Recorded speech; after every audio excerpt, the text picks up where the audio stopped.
The picturesque Westbow hides a dark secret involving witchcraft, occultism and debauchery. Photo Edinburgh Quaker Meeting House. Facebook Gillian MacDonald. 18 hours Friday, September 29, 2017. Today, the area surrounding Edinburgh's Westbow is one of the city's most picturesque locations, with pretty cobbled streets, colorful shops, and welcoming cafes.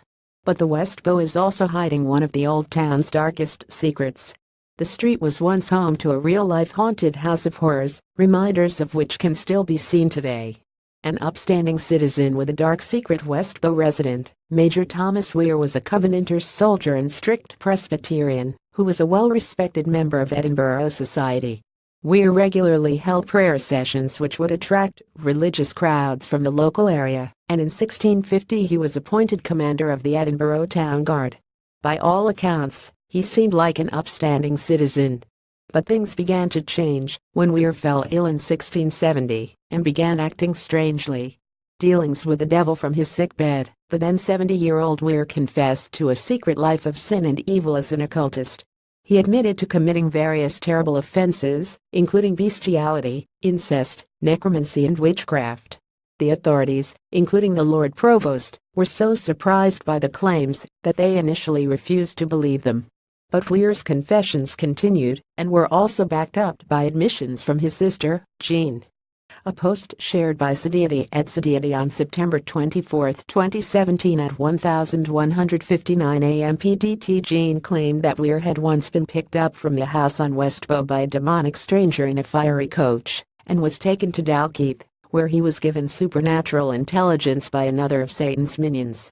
She declared that Weir got his powers from his walking stick, which was topped with a carved human head, and was a gift from the devil himself. Eventually, the pair's claims were taken seriously, and they were interrogated in the Edinburgh toll booth.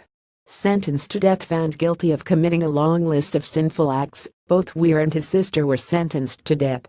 I have lived as a beast, and I must die as a beast. Major Thomas Weir was garroted and burned alive along with his demonic walking stick at Galilee, approximately where Leaf's abandoned Shrub Hill tram depot sits today. Rather than begging for forgiveness, Weir's last words reportedly were, "Let me alone. I have lived as a beast, and I must die as a beast." Jean suffered a similar fate and was hanged in the Gristmarket. Both of their bodies were buried at the base of the gallows at Shrub Hill. The cursed house after the executions, the Weir House on Westbow, lay empty for over a century. Locals nicknamed Weir the Wizard of Westbow and gossiped about what might have happened inside the house.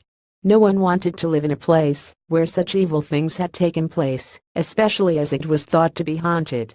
A couple purchased the house in the late 1700s, but the story goes that they managed only one night in the property before they were driven out by mysterious happenings and demonic apparitions.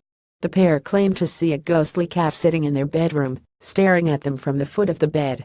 Over the years, there were many more reports of strange noises and music coming from the building, windows being lit up at night, and shadows moving around the rooms.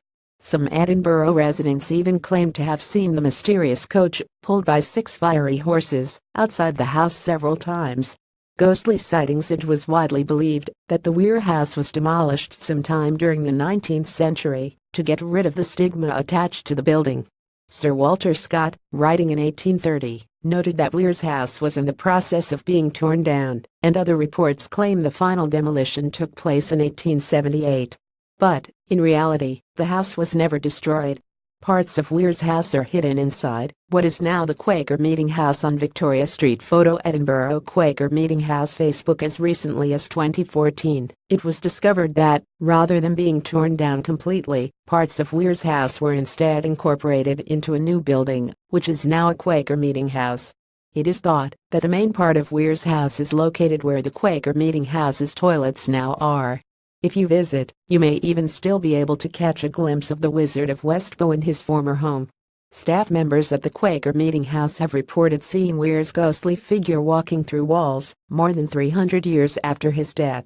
More from Edinburgh. From mushroom farming to wartime air raids, the hidden tunnel underneath Edinburgh's new town streets, Edinburgh's little-known Confederate memorial, and why it shouldn't be taken down. 8 of Edinburgh's most bizarre traditions explained in ustpsinews.co.uk.